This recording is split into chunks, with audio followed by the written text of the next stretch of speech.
Dans cette vidéo, on va s'intéresser à une application des équations de Maxwell en régime variable, bien sûr. C'est l'application sur le condensateur.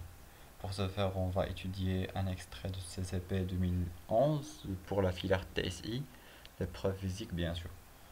La première partie de ce concours-là comporte sur l'étude des condensateurs et dans la dernière partie, on a un condensateur plan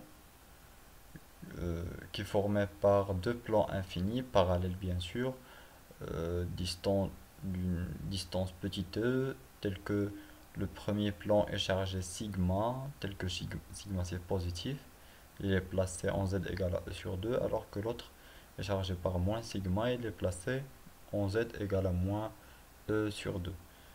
Et maintenant, on considère que la charge dépend du temps, mais la dépendance est lente de telle sorte à avoir le même champ électrique. Donc le champ électrique dépend du temps. On a trouvé précédemment que à l'intérieur ici de notre condensateur, le champ électrique c'est sigma sur epsilon 0 suivant Ez avec un plus ou moins selon la direction des deux plans. Mais généralement, on a un moins, car le champ toujours il est dirigé de la charge positive vers la charge négative. Il est suivant EZ bien sûr, à cause de la symétrie, comme on a vu dans une vidéo séparée sur les condensateurs plans. Maintenant, on veut utiliser l'équation de Maxwell-Ampère pour montrer qu'on a nécessairement un champ magnétique entre les plaques du condensateur. L'équation de Maxwell-Ampère s'écrit sous la forme rotationnelle de P égale à mu0j plus mu0 epsilon 0 d de E sur dt. Dans l'arc S, bien sûr, on néglige le deuxième terme, mais ici, on n'a pas euh, dans l'énoncé quelque chose qui indique qu'on a l'arc S. À l'intérieur du condensateur ici, on a un matériau isolant. On peut utiliser l'air, généralement dans la majorité des problèmes on utilise l'air, mais on peut utiliser un autre matériau isolant, on dit que le matériau est diélectrique. Ce matériau diélectrique permet, ce matériel diélectrique ne permet pas d'avoir un courant, donc J égale à 0. J égale à 0 et donc cette équation devient rotationnelle de P égale à mu0 epsilon 0, la dérivée de E par rapport au temps, bien sûr, si c'est la dérivée première.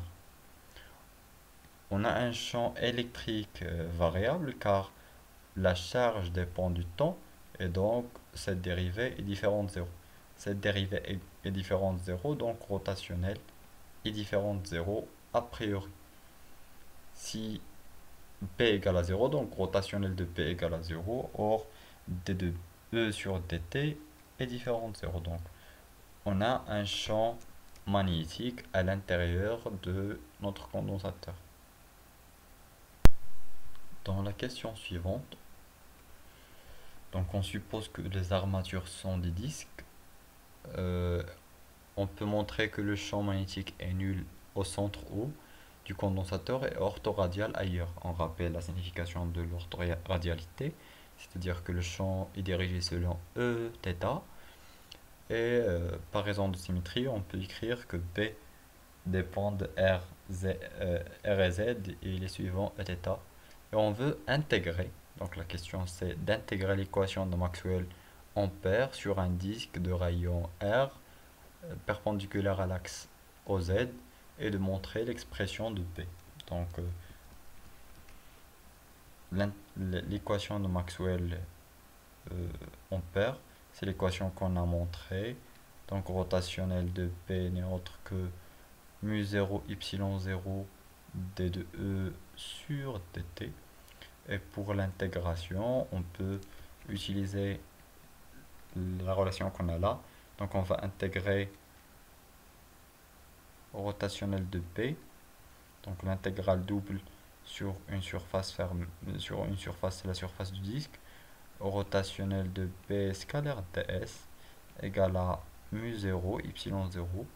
On peut écrire direct, c'est la dérivée par rapport au temps de flux de E, et non pas de P, de E à travers la surface du disque. On peut utiliser ce théorème-là, pour B bien sûr, pour écrire que le rotationnel de P n'est autre que l'intégrale de rotationnel de P n'est autre que la circulation de P dl, qui est égale à mu0, y0, la dérivée par rapport au temps de l'intégrale double de E ds.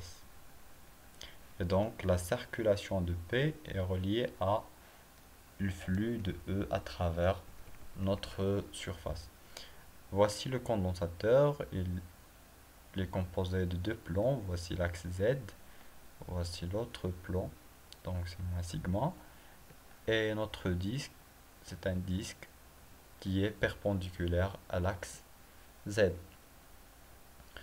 Donc il possède bien sûr un rayon petit r. On va choisir une orientation pour le disque. On va choisir cette orientation, ici c'est un choix. Et pour cette orientation, le dl, il est dans cette direction. Et donc on peut montrer facilement que dl est suivant Eθ.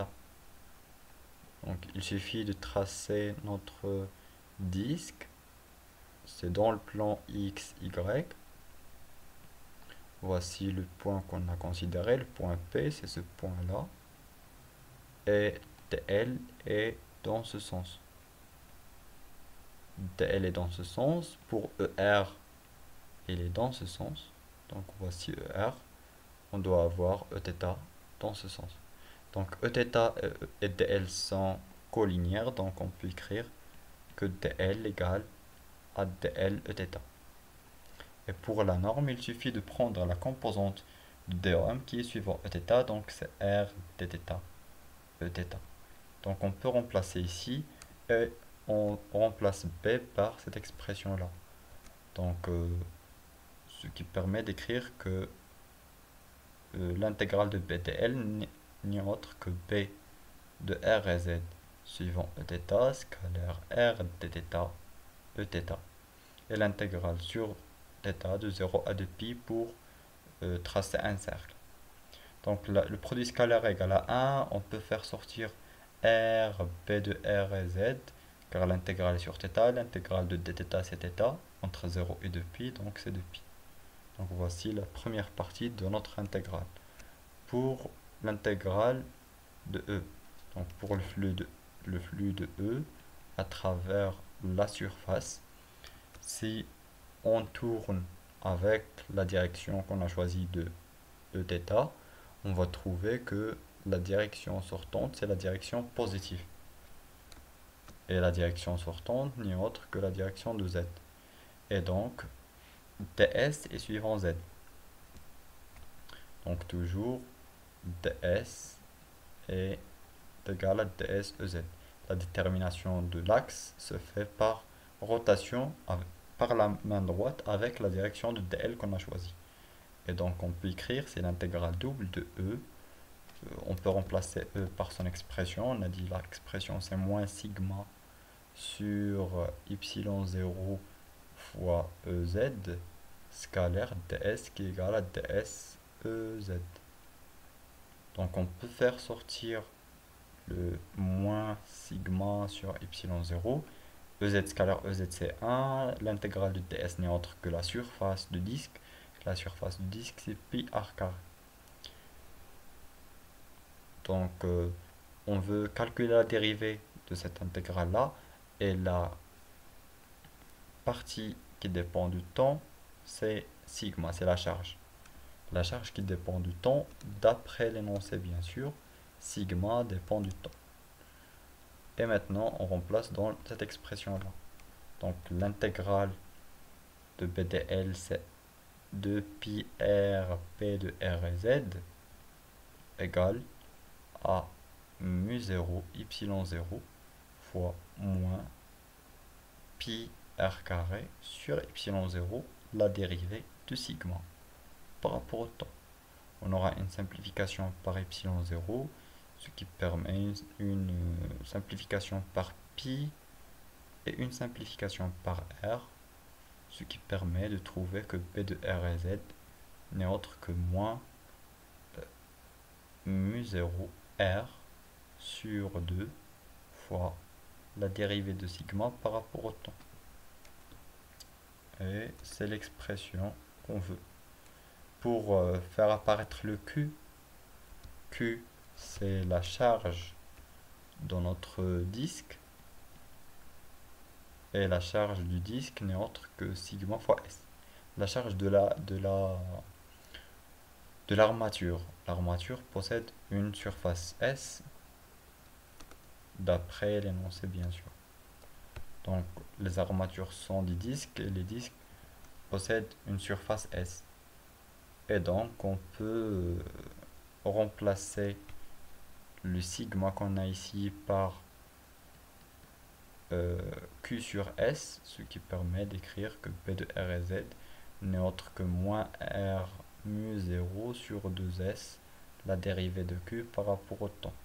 Donc voici l'expression de P, ce qui permet d'écrire que P de R et Z n'est autre que moins mu 0 R sur 2S fois la dérivée de Q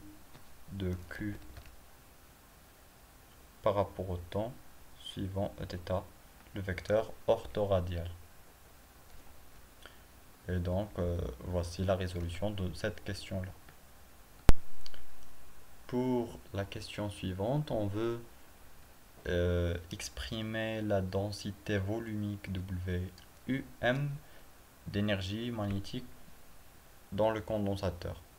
Et donc il suffit d'utiliser la définition Wm n'est autre que 1 sur 2 mu fois B carré. Et donc si on remplace B par cette expression là, on aura des simplifications. Donc on aura mu 0 sur 8 S carré fois R carré, la dérivée de Q par rapport au temps au carré bien sûr. Donc voici l'expression de la densité volumique de charge. Il s'exprime en fonction de mu 0, Q, la dérivée de Q bien sûr, R et S. On peut bien sûr, si on connaît l'expression de Q, calculer la dérivée. Mais voici la réponse demandée. Pour la question suivante, on veut une condition sur oméga pour avoir pour trouver que les effets magnétiques sont négligeables devant les effets électriques dans le condensateur bien sûr, sachant que Q varie de façon sinusoïdale. On a Q est sinusoïdal,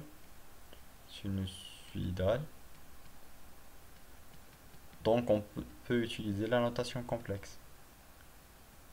C'est l'intérêt de cette remarque-là. Si on peut utiliser la notation complexe, on peut écrire que Wm, en complexe bien sûr, s'écrit sous la forme mu 0 R carré sur 8 S carré. La dérivée de Q n'est autre que I oméga fois Q bar au carré. Et donc, on aura ici mu R carré sur 8 S carré oméga carré fois Q bar au carré, avec un moins. On veut comparer cette énergie volumique à l'énergie électrique. Et l'énergie électrique n'est autre que 1 demi epsilon 0 fois E carré.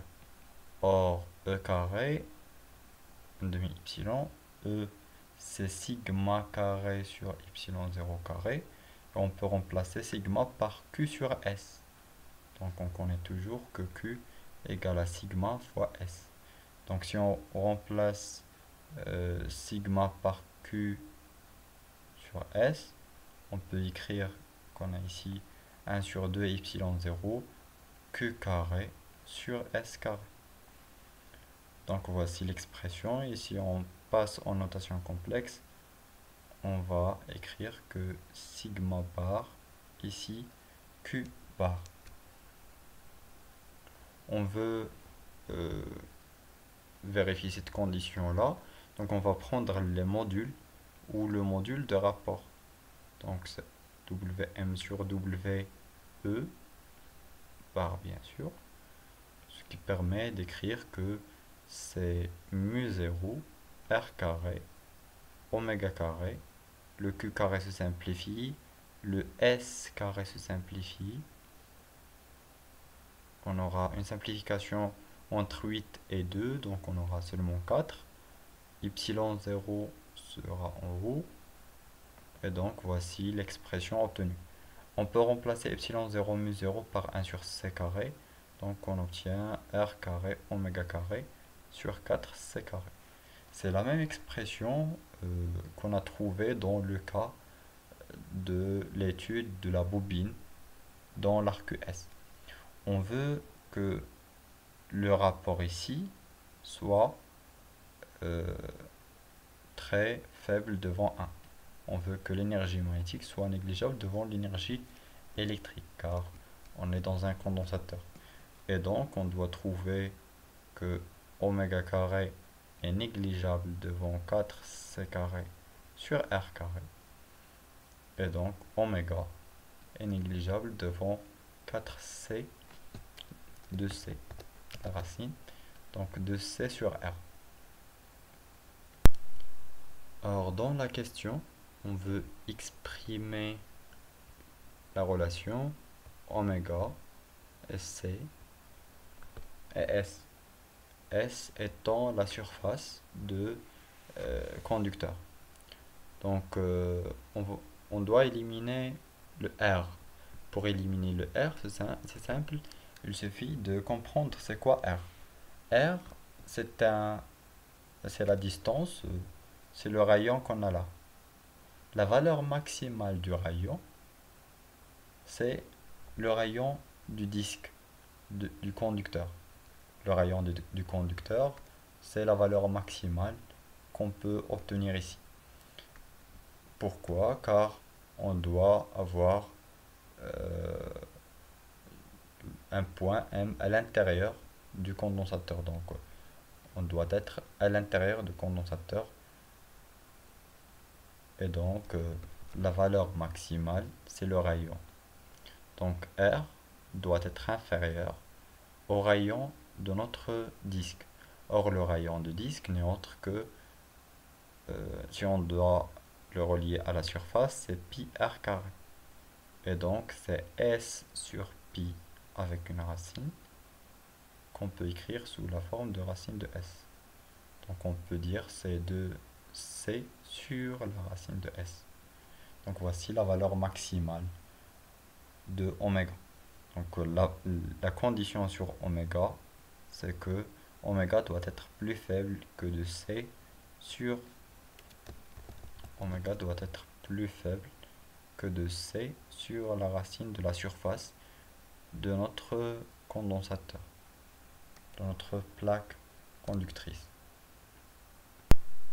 Maintenant, on va s'intéresser à un calcul d'ordre de grandeur, une application numérique, car on veut vérifier est-ce que cette condition-là est valable dans les cas pratiques. On a trouvé que oméga est très faible devant 2 fois c, c c'est 3 fois 10 à la puissance 8, c'est la célérité de la lumière, alors que la surface donnée ici c'est 1 cm carré. 1 cm carré c'est 10 moins 4. Et donc on trouve une valeur maximale de 6 avec une racine ici, la racine de S. Et donc c'est 10 moins 2, donc c'est 6 fois 10 à la puissance 10. Donc voici la valeur maximale de oméga en radians. Seconde moins 1 bien sûr. Pour trouver la condition sur la fréquence, car on a ici, on veut la fréquence maximale. Les fréquences maximales sont de quelques dizaines de milliers de hertz, donc on veut trouver la valeur maximale de la fréquence. Or, la fréquence n'est autre que euh, oméga sur 2pi. Donc, oméga max sur 2pi. Donc, on doit diviser oméga max sur 2pi, ce qui donne quelque chose de l'ordre de 10 à la puissance 10 Hertz. Et donc, c'est à peu près 10 fois 10 à la puissance 9. Donc, c'est 10 gigahertz.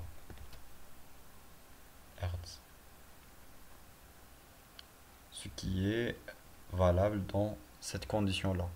Donc, la fréquence utilisée, si on veut que les effets magnétiques soient négligeables, on doit avoir des fréquences, on doit utiliser des fréquences très faibles devant 10 GHz. Et dans ce cas-là, on aura une perte magnétique négligeable. L'énergie stockée magnétiquement est négligeable.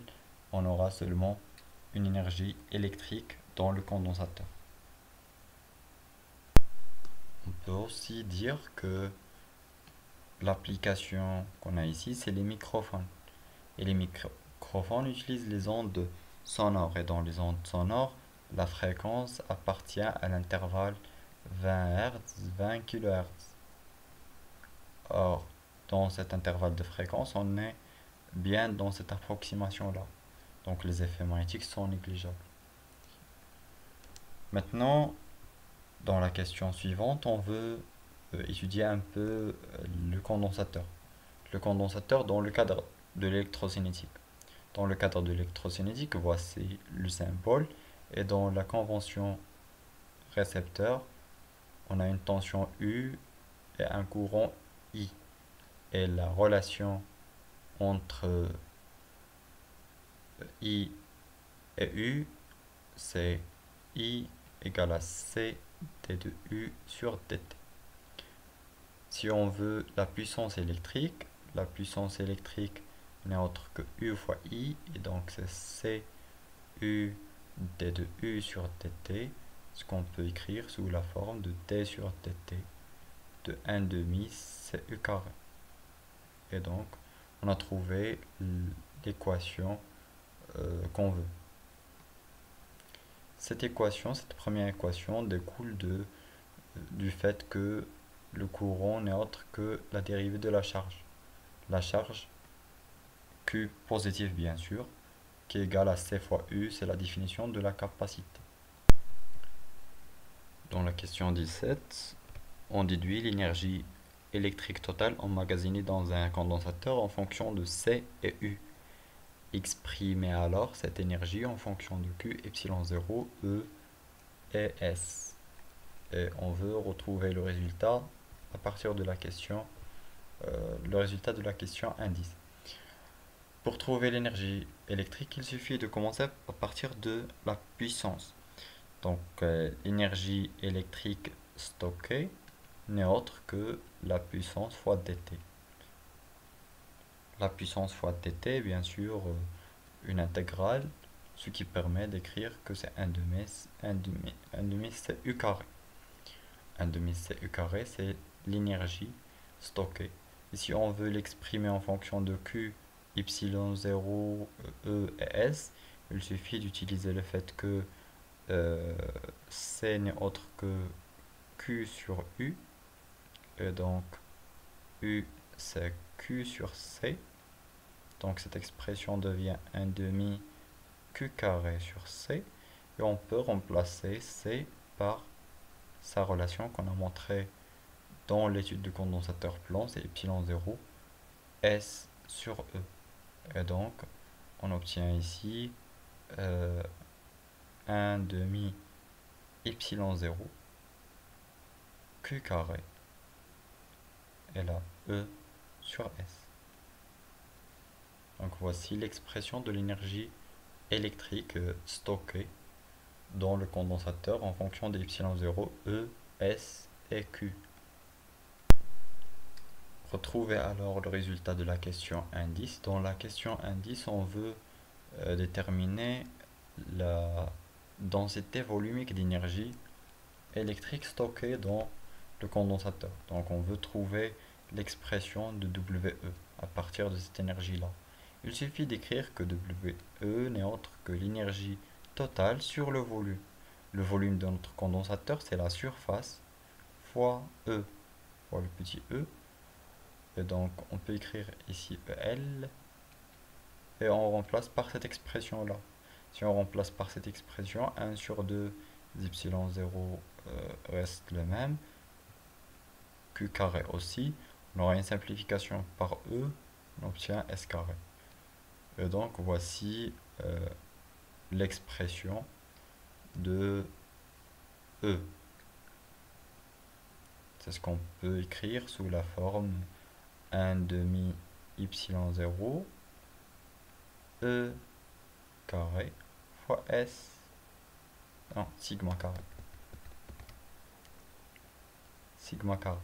Car sigma n'est autre que Q sur S euh, du fait que la charge est distribuée uniformément. On peut exprimer ceci en utilisant E, le champ électrique. Le champ électrique n'est autre que sigma sur epsilon 0, donc le module bien sûr. Et donc on peut déduire que WE c'est 1 demi epsilon 0 fois E carré. C'est la définition de l'énergie électrique stockée dans un condensateur et l'énergie électrique volumique. Donc on peut, à partir de l'énergie électrique volumique qu'on a vu dans le cours, c'est 1 demi epsilon 0 E carré, trouver l'énergie électrique totale stockée dans un condensateur ou revenir en inverse pour trouver la première. Maintenant, dans la question 18, on suppose maintenant qu'un opérateur extérieur exerce perpendiculairement à l'armature supérieure une force F permettant de passer l'épaisseur de E à E plus DE à charge constante et sans communiquer d'énergie cinétique. Déterminer la variation d'énergie électrostatique contenue dans le condensateur. On donnera le résultat en fonction de Q, E et S.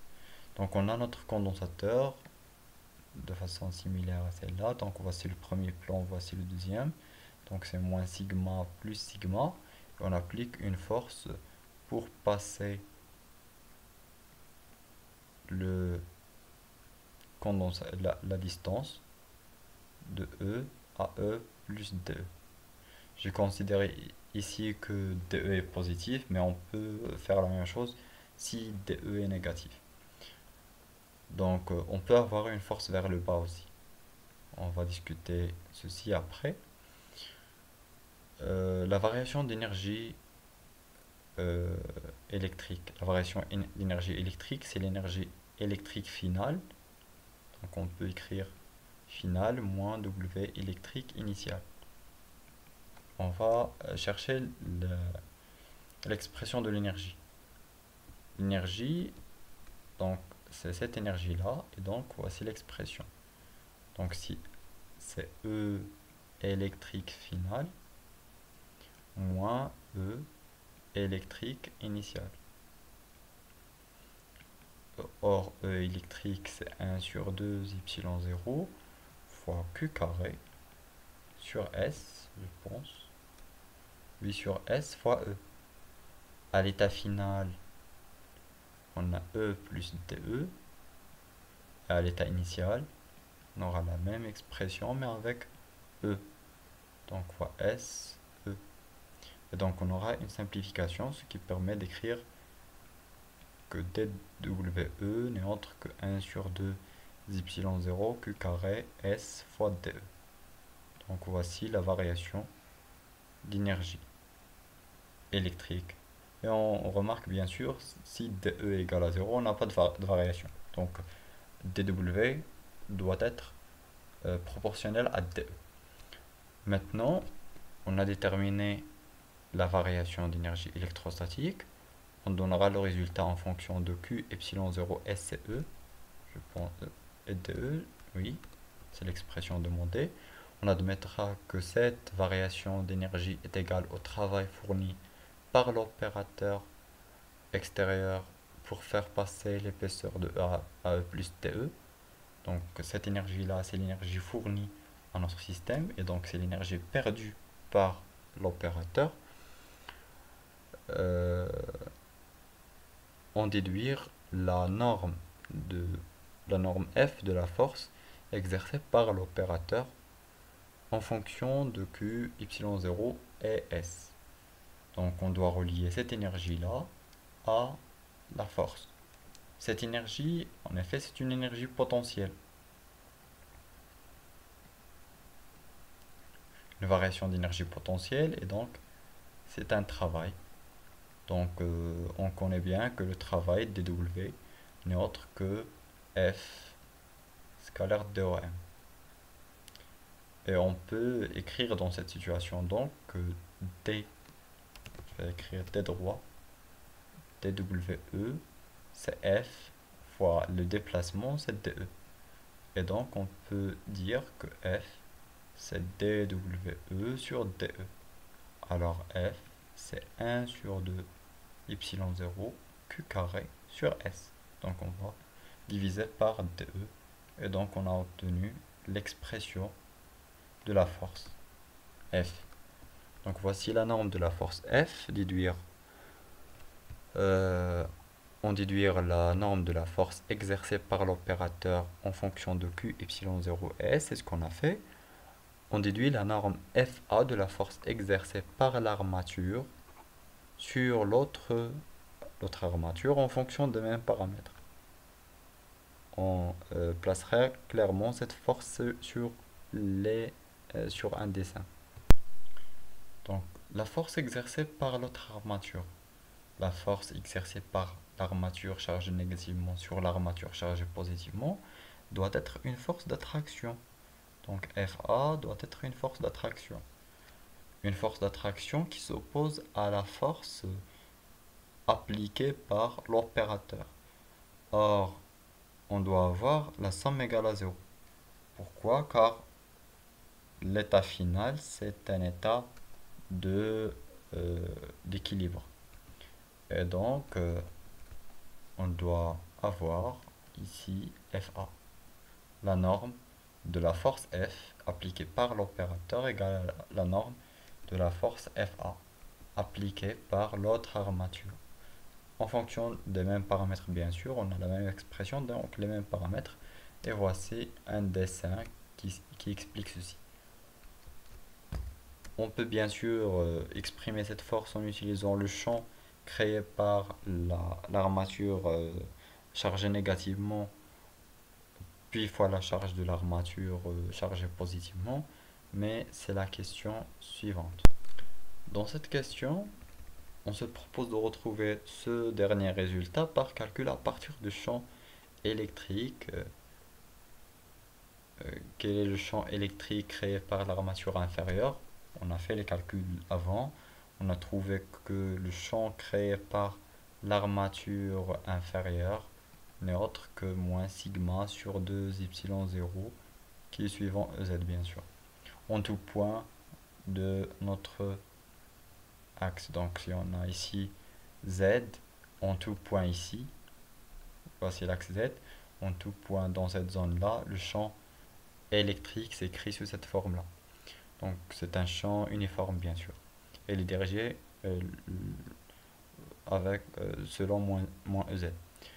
On exprimera le résultat en fonction de Q, S et epsilon 0. Il suffit de remplacer sigma par Q sur S et donc ce qui permet d'écrire que ici epsilon 0S suivant EZ. Et un vecteur unitaire qu'on précisera donc c'est EZ. On déduit la force FA exercée par l'armature inférieure sur l'armature supérieure. L'armature supérieure possède une charge Q égale à sigma fois E. Et donc, sigma fois S, non pas fois E, sigma fois S, l'armature inférieure possède une charge Q égale à sigma fois E, alors que la charge, l'armature supérieure possède une charge qui est égale à moins sigma. Le- donc, on a dit que le condensateur est formé par deux conducteurs. L'une est chargée positivement et l'autre est chargée négativement.